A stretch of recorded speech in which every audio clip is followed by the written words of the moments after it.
छांगा से हाथ मिलाता हुआ तवीले से बाहर आ गया। जब वो चौक से रिक्शे पर बैठ रहा था तो उसकी ऊँटों पर खफीफ सी मुस्कुराहट दी। शार्क ने जिस रास्ते का इंतखाब किया था वो वाकई ही बहुत खतरनाक था, लेकिन वो उस रास्ते पर खुद नहीं आया था बल्कि उसे धकेला गया था। उसे मजबूर किया गया था उस रास्ते पर चलने के लिए। छांगा से मुलाकात के बाद जब वो सोहेल के रेस्टोरेंट वाले कमरे में पहुंचा तो रात के 11 बज चुके थे। रेस्टोरेंट में इस वक्त भी चंद गाहक बैठे हुए थे। ये वो लोग थे जो रेस्टोरेंटों में बैठकर चाय की एक प्याली पर घंटों सियासत पर गुफ्तगू करते रहते हैं। उनकी बातों से ये तासर मिलता है जैसे उन्हें मुल्की और बैनुल अक़वामी सियासत पर मुकम्मल उबूर हासिल है। उनकी तजावीज़ और मशवरों पर अमल कर लिया जाए तो दुनिया जन्नत बन जाएगी। शार्क गली में सीढ़ी वाले दरवाजे से आया था और ऊपर वाले कमरे का दरवाजा उसने खोला था जो सोहेल ने उसे चाबी दी थी उससे। जब वो दरवाजा खोलकर अंदर दाखिल हुआ तो सोहेल पहले से मौजूद था और बैठा खाना खा रहा था। मैं आमतौर पर रात का खाना 10 बजे खा लेता हूँ, सोहेल उसे देखकर बोला। आज मैंने तुम्हारा इंतजार किया मगर तुम नहीं आए तो भूख बर्दाश्त से बाहर होगी। आओ तुम भी आ जाओ। भूख तो मुझे भी लग रही है, शार्क कहते उसके सामने दूसरी कुर्सी पर बैठ गया। तुम इस वक्त रेस्टोरेंट में नहीं बैठते क्या? कभी कभी तो देर तक बैठा रहता हूँ, वैसे आमतौर पर इस वक्त शायद काउंटर पर बैठ जाता है। यह लड़का है 6 साल से मेरे पास काम कर रहा है, इसकी वजह से मुझे बहुत सी सहूलतें मिल गई हैं, आराम करने का मौका भी मिल जाता है, सोहेल ने कहा। खाने के बाद सोहेल ने चाय मंगवाई। चाय पीने के बाद शार्क उठ गया। कहाँ जा रहे हो? सोहेल ने सवारिया निगाहों से उसकी तरफ देखा। मैं जरा माँ जी और रदिया से मिलने जा रहा हूँ, शार्क ने जवाब दिया। तुम्हारा वो मकान मुझे कब मिल सकेगा? मैं चाहता हूँ कि माँ जी और रदिया को वहाँ मुंतकिल कर दूँ क्योंकि उनका यहाँ रहना अब ठीक नहीं होगा। शेर पहलवान की आदमी या पुलिस उन्हें तंग करती रहेगी और मैं नहीं चाहता कि उन्हें किसी किस्म की परेशानियों का सामना हो। कल सुबह शायर को ले जाना, सोहेल ने कहा, और सफाई वगैरह कर देगा और फिर तुम चाहो तो उन्हें वहाँ मुंतकिल कर सकते हो। ठीक है, अभी वापसी पर शायद मुझे देर हो जाए, परेशान मत होना। शार्क कहता हुआ दरवाजे से बाहर निकल गया। दरवाजे का ऑटोमेटिक लॉक खुद ब खुद बंद हो गया। शार्क मुख्तलिफ गलियों से होता हुआ हॉस्पिटल रोड पर आ गया और अखबार मार्केट के सामने से गुजरकर मेन रोड पर आ गया। वो नुहारी दरवाजे की तरफ मुड़ने की बजाय दाईं तरफ मुड़ गया और सड़क के सामने एक गली में दाखिल हो गया और फिर कदीम लाहौर की भूल भुलैया नुमा गलियों से होता हुआ माई मरियम के मकान के सामने पहुंच गया। रात का 1 बज चुका था। गलियां तारीक और सुनसान थी। उसने मकान के सामने रुककर मोहताज निगाहों से इधर उधर देखा और दरवाजे पर हल्की सी दस्तक दी। सुबह जेल के गेट पर वो जिस हाल में अपनी मां को छोड़कर भागा था उसके पेश नजर उसे यकीन था कि मरियम ने पूरा दिन रो रो कर गुजारा होगा और इस वक्त भी वो रो रही होगी। उसका अंदाजा दुरुस्त निकला। उसने दस्तक अगरचे बहुत नरमी से दी थी लेकिन चंद सेकंड बाद ही दरवाजा खुल गया। दरवाजा खोलने वाली मरियम ही थी। उसने दुपट्टा पट्टी की तरह बांध रखा था। शार्क ने अंदर दाखिल होते ही झुक कर मरियम के पैर पकड़ दिए। मुझे माफ कर दे माँ जी, शार्क बेइख्तियार रो दिया। मैंने जेल में आपसे मुलाकात करने से इनकार कर दिया था और आज सुबह जेल के गेट पर मैंने जो कुछ भी किया मुझे अफसोस है माँ जी। आपको अंदाजा नहीं कि मेरे दिल पर कैसे कैसे छुरियां चलती रही हैं। मैंने जो कुछ भी किया मुझे माफ कर दे माँ जी। हाँ पुत्र, मुझे यकीन था तू जरूर आएगा। मरियम ने उसे कहते हुए अपने कदमों से उठाकर अपने सीने से लगा लिया। मेरे दिल में कोई खोट नहीं, मैंने तुम्हें अपना दूध तो नहीं पिलाया, लेकिन मेरे दिल में तेरे लिए ममता जैसी तड़प जरूर है। मैं जानता हूँ माँ जी, मैं जानता हूँ, शार्क बोला। माँ कौन है? कमरे से रजिया की आवाज सुनाई दी। मरियम ने शार्क का नाम लेने के लिए मुंह खोला ही था कि शार्क ने उसके मुंह पर हाथ रख दिया। ऊंची आवाज में, मेरा नाम ना ले माँ जी, अंदर चले। वो दोनों कमरे में आ गए। रजिया शार्क को देखकर उससे लिपट गई। वो भी जारो किनार रो रही थी। हमने ऐसा कौन सा जुर्म किया था भाई जो आप हमें छोड़कर चले गए थे? रजिया ने रोते हुए कहा। जुर्म तो मेरा था रजिया बहन, शार्क ने कहा। मेरी वजह से तुम लोगों को जिल्लत और रुसवाई का जो सामना करना पड़ता रहा है उस पर मुझे अफसोस है।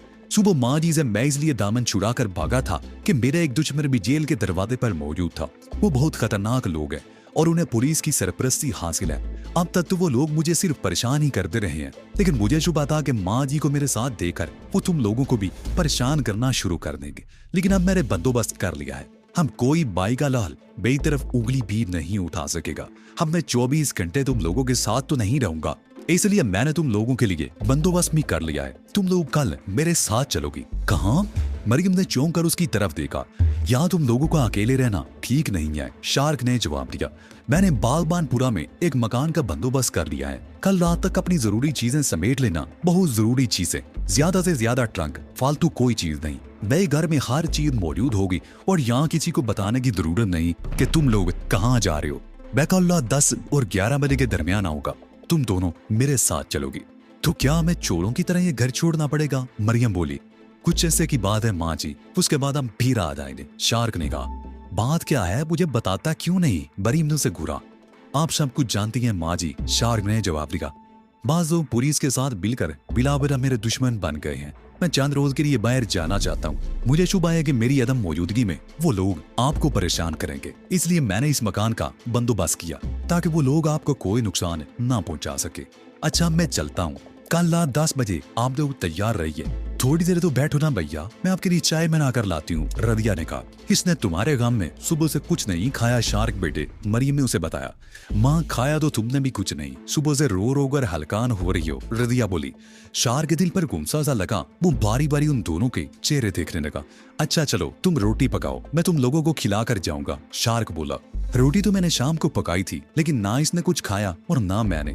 मैं सालन गर्म करती हूँ, तुम भी कुछ खा लेना, मरियम कहते हुए उठ गई।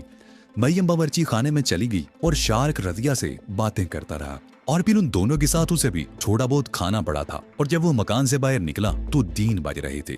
उसने उन दोनों की एक बार फिर ताकीद की कि कल आप 10 बजे तैयार रहें और दरवाजे से बाहर निकलकर तेज कदमों से टंगू तारीखपुर पीच गलियों में चलने लगा। जब वो रेस्टोरेंट के ऊपर सोहेल के कमरे में पहुंचा तो सोहेल कालीन पर चादर बिछाए सो रहा था। शार्क को समझने में देर न लगी कि सोहेल ने पलंग शाल की के लिए खाली छोड़ दिया था। शार्क ने जूते उतार कर एक तरफ रख लिए और बिस्तर पर लेटते ही सो गया। रेस्टोरेंट का कारोबार सुबह 6 बजे शुरू हो जाता था, 7 बजे तक शायद काउंटर संभालता था। फिर सोहेल नाश्ता करके नीचे चला जाता था। शार्क अंदर से 3-3:30 बजे के लगभग सोया था। सुबह 6:30 बजे उसकी आंख खुली थी। सोहेल उस वक्त तक जाग चुका था। शार्क भी मुंह हाथ धोने के लिए तैयार हो गया। 7 बजे उन्होंने इकट्ठे ही नाश्ता किया और 7:30 बजे शार्क शायद को लेकर निकल गया।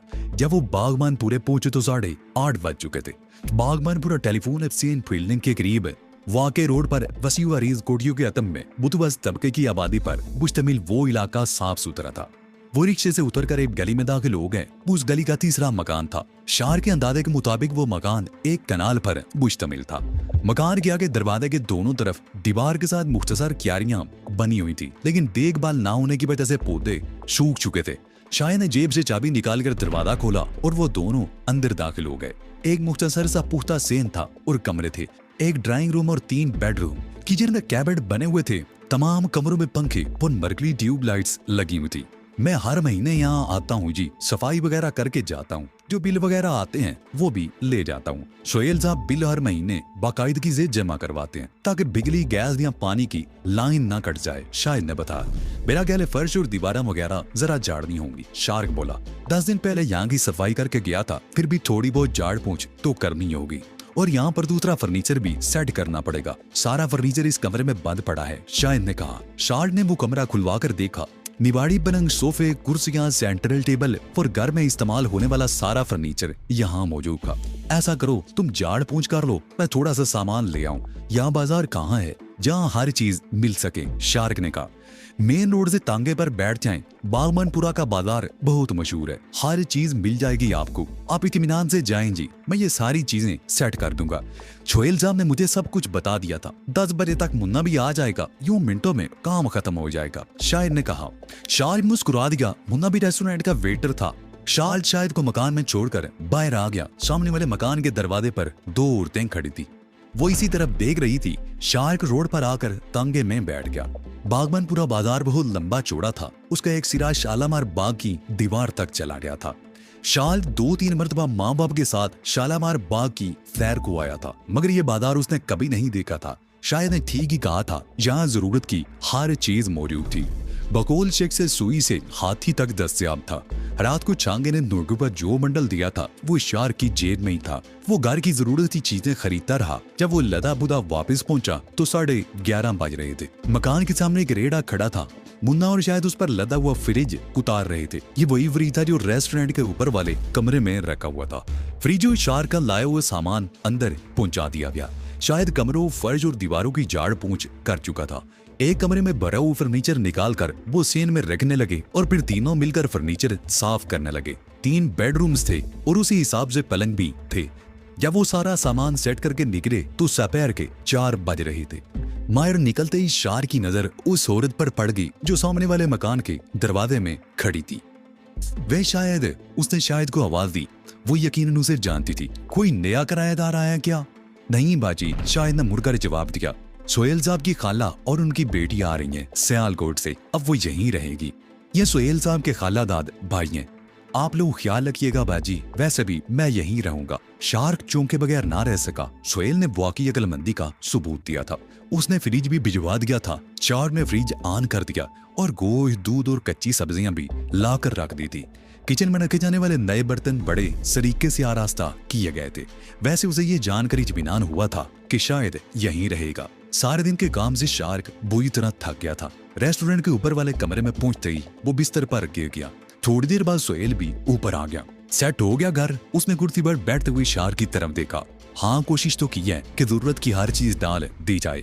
अगर किसी और चीज की जरूरत होगी तो खुद ही मंगवा लेंगे, शार्क ने जवाब दिया। मैंने शायद से कह दिया है वो कुछ दिन वहीं रहेगा। जब वो सेट हो जाएंगे तो मुलाजमा को बंदोबस्त कर दिया जाएगा। तुम तो जाहिर है किसी और ही रास्ते पर निकल चुके हो। इसका तो अफसोस ही रहेगा, सोहेल ने कहा। फिर चंद लम्हों की खामोशी के बाद बोला, मैंने शायद को सब समझा दिया है कि वो मेरी खाला है। तुम भी जरा मां जी को समझा देना। वैसे उन्हें कब घर ले जाओगे? आज रात, शार्क ने जवाब दिया। शायद को ले जाऊंगा। हाँ ले जाना, सोहेल ने सर हिला दिया। तकरीबन 8 बजे शार्क मां से निकल गया। वो सीधा मजन पहुंचा। छांगा अपने कारोबार में मसरूफ था, लेकिन वो अपना धंधा जीरे के हवाले करके फौरन ही दूसरे कमरे में आ गया। वहां उन दोनों की सिवा और कोई नहीं था। मैंने सारा बंदोबस्त कर लिया शार्क बाबू, शांगा ने राजदाराना लहजे में कहा। उस डीएसपी का घर बुलचंद रावी में है। मैंने रात 2 बजे उसे घर से निकालने का बंदोबस्त कर लिया है। उसे उठाकर यहाँ ले आएंगे और फिर वो तुम्हारे रहमो करम पर होगा। यहाँ कोई गड़बड़ तो ना हो जाएगी। शार्क ने उलझी हुई निगाहों से उसकी तरफ देखा। कैसी गड़बड़? छांगा ने कहा। तुम छांगा को क्या समझते हो? जिंदगी इसी लैन में गुजारी है। आओ मैं तुम्हें दिखाऊं। वो दोनों कमरे से निकलकर इहाते के कोने में वाक़े बिदार के गुंबद में आ गए। ये गुंबद छोटी ईंटों वाले एक चबूतरे पर तामीर था। चबूतरा जमीन की सतह से तकरीबन 4 फुट ऊंचा था और उस पर चढ़ने के लिए छोटी ईंटों की 3 सीढ़ियां थी। किसी जमाने में यह गुंबद बारादरी की तरह रहा होगा, लेकिन बाद में दीवारें खड़ी करके इसे एक कमरे की शक्ल दे दी गई थी, जिसमें दरवाजा भी लगा हुआ था। वो दरवाजा खुला हुआ था। वो दोनों अंदर दाखिल हो गए। गुंबद की छत पर एक बल्ब टंगा हुआ था, मगर उसकी रोशनी नाकाफी थी। चबूतरे के वस में एक कब्र थी। वो कब्र संगमरमर की थी और चबूतरे की सतह से तकरीबन 3 फुट ऊंची थी। छांगे ने दरवाजा बंद करके अंदर से कुंडा चढ़ा दिया और दीवार पर लगे हुए एक स्विच बोर्ड पर एक स्विच ऑन कर दिया और कब्र की ताबीज की किगर के नीचे हाथ डालकर कुछ चटोलने लगा। जब उसने हाथ हटाया तो कब्र का ताबीज किसी बहुत बड़े संदूक के ढकने की तरह उठता चला गया। शार्क की हैरत से ये सब कुछ देख रहा था। कब्र का ताबीज पूरी तरह खुल गया था। आओ शार्क बाबू, छांगा ने इशारा किया। शार्क कब्र के करीब पहुंचा तो उसकी आंखें हैरत से खुली की खुली रह गई। कब्र के अंदर नीचे उतरने की सीढ़ियां थी। वो दोनों कब्र में उतर गए। नीचे वसीउ अरीज तय खाना था। तय खाने में भी बल्ब जल रहा था। एक तरफ लकड़ी की बहुत सी पेटियां रखी हुई थी। उन पेटियों में मुख्तलिफ किस्म का असला और एमोनिशन भरा हुआ था। उन पेटियों के करीब में शीशे के दरवाजे वाली एक बहुत बड़ी अलमारी थी, जिनमें हीरोइन के लातादाद पैकेट भरे हुए थे। ये सब अफगान महाजनों की मेहरबानी है शार्क बाबू, छांगा ने अलमारी और पेटियों की तरफ इशारा करते हुए कहा। ये तहखाना 23 साल पहले मैंने बनवाया था। बड़ा पैसा लगा था इस पर। इसके बारे में सिर्फ मुझे और जीरे को ही मालूम है, और तीसरे आदमी तुम हो। जब लोग हीरोइन और नाजायज असला के बारे में शोर मचाते हैं तो पुलिस अपनी कारकर्दगी दिखाने के लिए छापे मारना शुरू कर देती है। यहाँ में कई मर्तबा छापे पड़ चुके हैं, लेकिन पुलिस को यहाँ से कभी हीरोइन की पुड़िया भी नहीं मिली। इस तहखाने में किसी को लाकर ज़िबा भी कर दिया जाए तो बाहर किसी को पता भी नहीं चलेगा। शार्क की हैरत से ये सब कुछ देखता रहा। वो छांगा के साथ तकरीबन आधे घंटे तक तहखाने में रहा। छांगा उसे मुख्तलिफ असले के बारे में बताता रहा। शार्क को ये जानकर हैरत हुई कि उस असले में पिस्तौल, रिवाल्वर और ऑटोमेटिक राइफलों के अलावा रॉकेट तक भी मौजूद थे। वो तहखाने से बाहर आ गए। शार्क ने रात का खाना छांगाई के साथ खाया और फिर 9:30 बजे वहां से रुखसत हो गया। उसने ठीक 1 बजे वापस आने को कहा था।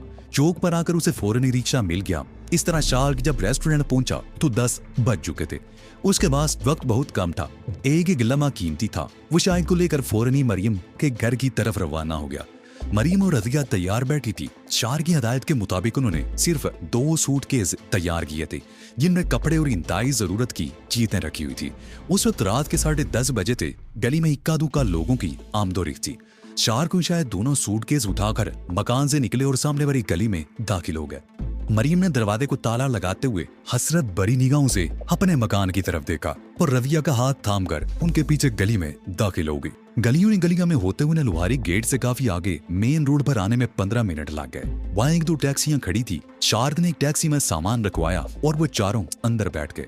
शायद आगे बैठा था और शार्क पिछली सीट पर मरियम और रजिया के साथ बैठा हुआ था।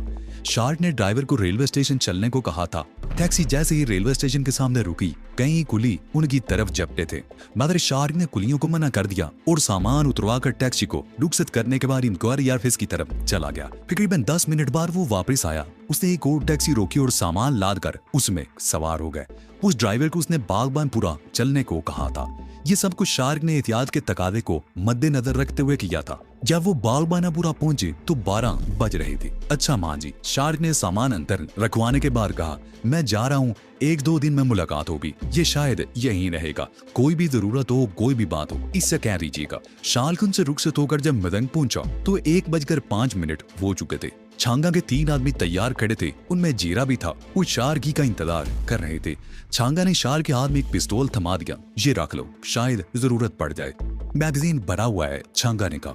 मगर मुझे तो पिस्तौल चलाना तक नहीं आता, शार्क ने कहा। तो ये कौन सा मुश्किल है, अभी बताए देता हूँ। छांगा ने कहते हुए पिस्तौल का मैगजीन निकाल दिया और उसे पिस्तौल के इस्तेमाल और सेफ्टी कैच वगैरह के बारे में समझाने लगा। फिर मैगजीन फिट करके पिस्तौल उसके हाथ में थमा दिया। इन सब के पास अपना अपना असला मौजूद है, अब तुम लोग रवाना हो जाओ। वो तबीले से बाहर आ गए। एक शेरार्ड कार खड़ी थी। जीरा स्लीन के सामने बैठ गया, शार्क साथ वाली सीट पर और दूसरे दोनों आदमी पिछली सीट पर बैठ गए। कार फौरन हरकत में आ गई। सड़कों पर ट्रैफिक बराए नामी रह गया था। जीरे को तेज रफ्तारी से कार चलाने में कोई दुश्वारी पेश नहीं आ रही थी। समानाबाद मोड़ पर पहुंचकर उसने कार गुलशन रावी की तरफ मोड़ दी। तकरीबन 100 गज का फासला तय करने के बाद उसने गाड़ी सड़क के किनारे पर रोक ली। उससे जरा आगे गुलशन रावी की आबादी थी। ये इलाका तकरीबन 2 साल पहले आबाद होना शुरू हुआ था और अभी बेशतर इलाके में तामीराती काम जारी था। बुधवस्त तबके के लोगों ने तो अपनी हैसियत के मुताबिक मकान बनवा लिए थे और दौलतमंदों ने बड़ी आलीशान कोठियां बनवा रही थी। यहाँ डीएसपी की अपनी कोठी है, वो यहीं रहता है। उसे ठीक 2 बजे घर से निकल आना चाहिए। जीरे ने घड़ी देखते हुए कहा, अभी 2 बजने में तो 2 मिनट बाकी थे। वो सब कार से उतरकर एक मकान की दीवार की आड़ में खड़े हो गए। हर तरफ सन्नाटा था। समानाबाद मोड़ से यहाँ तक सड़क के किनारे सिर्फ एक खंबे पर बल्ब जल रहा था। बाकी तमाम खंभों के बल्ब या तो टूट चुके थे या फ्यूज हो चुके थे। नाले की दूसरी तरफ काफी दूर एक गाड़ी की हेडलैम्प्स की रोशनी दिखाई दी। उस वक्त वो गाड़ी एक मोड़ घूम रही थी। मोड़ पर स्ट्रीट लैम्प की रोशनी में वो गाड़ी नजर आ गई। वो पुलिस की जीप थी। शाकर जल्दी करो, जीरे ने अपने करीब खड़े हुए आदमी से कहा। शाकर दौड़कर सड़क पर लेट गया। उसका अंदाज ऐसा था जैसे कोई गाड़ी उसे टक्कर मारकर चली गई हो। शार का दिल बड़ी तेजी से धड़क रहा था। उसके हाथ में पिस्तौल था और हाथ नुमाया तौर पर कांप रहा था। उसने जिंदगी में पहली मर्तबा हाथ में पिस्तौल पकड़ा था। जीप सड़क पर रुक गई। उसमें सिर्फ 2 आदमी थे, एक ड्राइवर और दूसरा डीएसपी। वो दोनों वर्दी में थे। जीप रुकते ही ड्राइवर नीचे उतरकर सड़क पर पड़े हुए शाकर की तरफ बढ़ा। वो जैसे ही शाकर के करीब पहुंचा, शार्क और जीरा वगैरह पिस्तौल ताने जीप की तरफ दौड़े। उन सब के चेहरों पर टाटे बंधे हुए थे। ठीक उसी लम्हे सड़क पर पड़ा हुआ शाकर भी एक झटके से उठ गया। उसके हाथ में पिस्तौल था। पुलिस ड्राइवर खौफजदा होकर पीछे हटा। शाकर ने पिस्तौल का दस्ता जोर से उसकी कनपट्टी पर रसीद कर दिया। ड्राइवर चीज था वो ढेर हो गया। डीएसपी ने बड़ी तेजी से जीप से छलांग लगा दी और उसके साथ ही उसने होलिस्टर में लगे हुए रिवॉल्वर की तरफ हाथ बढ़ा दिया। मगर शार्क उससे ज्यादा फुर्तीला साबित हुआ था। उसने बड़ी तेजी से आगे बढ़कर पिस्तौल की नाल उसकी कनपट्टी से लगा दी। उसी के साथ उसकी हल्क से हुर्राहट निकली। हरकत की तो खोपड़ी उड़ा दूंगा, हाथ उठा लो। कौन हो तुम लोग? डीएसपी हाथ उठाते हुए बोला। शार्क ने दूसरे हाथ से उसके होलिस्टर से रिवॉल्वर निकाल लिया। चलो इस कार में बैठो, शार्क घबराया। शाकर और दूसरे साथी ने भी डीएसपी पर पिस्तौल तान लिए थे। ड्राइवर भी होश हो चुका था। उसकी तरफ से कोई खतरा नहीं था। डीएसपी को समझने में देर ना लगी कि उसके साथ धोखा हुआ था। जीरा ने कार के डैशबोर्ड के खाने से हथकड़ी का जूड़ा निकालकर डीएसपी के हाथ पुष्ट पर बांध दिए और तीनों उसे धकेलते हुए कार की तरफ आ गए। उनकी ये कार्रवाई 2 मिनट में मुकम्मल हो गई। तीसरा मिनट शुरू होते ही कार बड़ी तेजी से हरकत में आ गई थी। डीएसपी की आंखों पर पट्टी बांध दी गई थी। उन्हें अपने अड्डे तक पहुंचने में 40 मिनट से ज्यादा नहीं लगे। डीएसपी की आंखों की पट्टी तहखाने में पहुंचने के बाद खोली गई थी। तहखाने में सिर्फ छांगा और शार्प थे। तुम लोग जो कोई भी हो, कानून की जद से नहीं बच सकोगे, डीएसपी ने शार्क की तरफ देखते हुए कहा। उसके चेहरे पर अभी तक ढाठा बंधा हुआ था। छांगा ने भी कपड़े में मुंह छुपा लिया था। शार्क ने अपने चेहरे से डांठा उतार दिया। मुझे पहचानते हो? वो डीएसपी के चेहरे पर नजरें जमाते हुए बोला। अगर नहीं पहचान पाए तो आज से 11 साल पीछे चले जाओ।